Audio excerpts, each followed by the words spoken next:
कोयल बिन बगिया न शोभे राजा, कोयल बिन बगिया न शोभे राजा, कोयल बिन बगिया न शोभे राजा, कोयल बिन बगिया न शोभे राजा, कोयल बिन बगिया न शोभे राजा,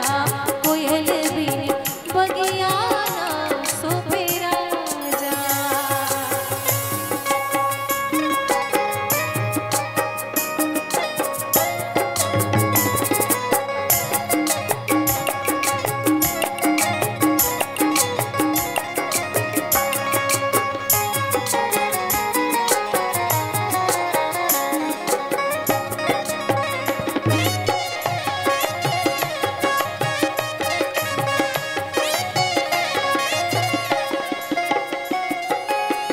भाई भतीजा बिन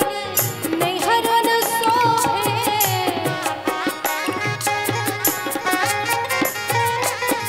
भाई भतीजा बिन नैहर न सोहे, भाई भतीजा बिन नैहर न सोहे, भाई भतीजा बिन नैहर न सोहे, देवर बिन अंगना न शोभे राजा, देवर बिन अंगना न शोभे राजा, देवर बिन अंगना न शोभे राजा, देवर बिन अंगना न शोभे राजा, कोयल बिन बगिया न शोभे राजा, कोयल बिन बगिया न शोभे राजा, राजा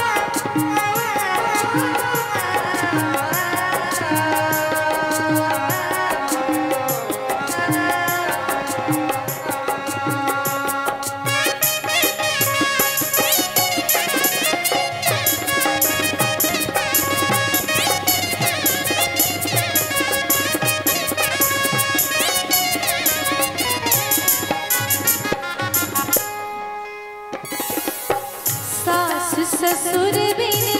ससुर न शोभे, हाय सास ससुर बिन ससुर न शोभे, सास ससुर बिन ससुरो न शोभे, सैयारे बिन सजिया न शोभे राजा, सैयारे बिन सजिया न शोभे राजा, सैयारे बिन सजिया न शोभे राजा, सैयारे बिन सजिया न शोभे राजा, कोयल बिन बगिया न शोभे राजा, कोयल बिन बगिया न शोभे राजा।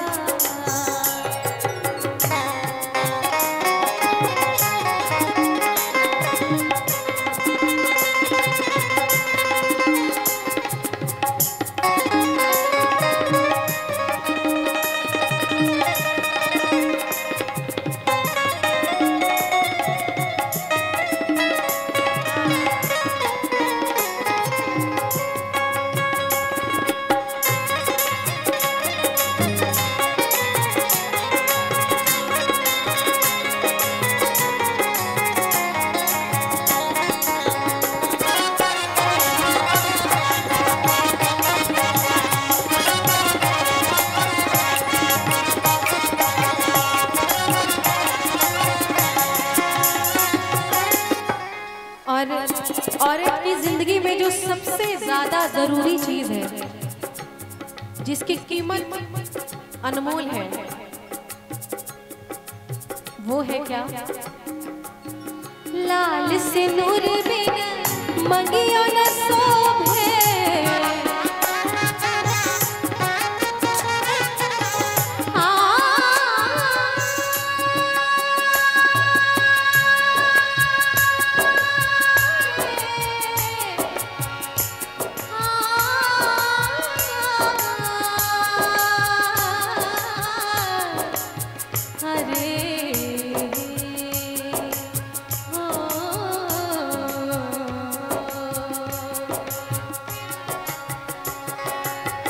लाल सिंदूर बिन मंगियो न शोभे, लाल सिंदूर बिन मंगियो न शोभे, लाल सिंदूर बिन मंगियो न शोभे। बालक बिन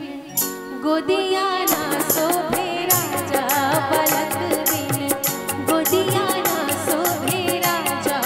बालक बिन गोदिया ना शोभे राजा, बालक बिन गोदिया ना शोभे राजा। कोयल बिन बगिया ना शोभे राजा, कोयल बिन बगिया ना शोभे। हरे हाँ कोयल बिन बगिया ना शोभे राजा, कोयल बिन बगिया ना शोभे राजा, कोयल बिन बगिया ना शोभे राजा, कोयल बिन बगिया ना शोभे राजा, बालक बिन गोदिया ना शोभे राजा, सैया रे बिन सिदिया ना शोभे राजा, देवर बिन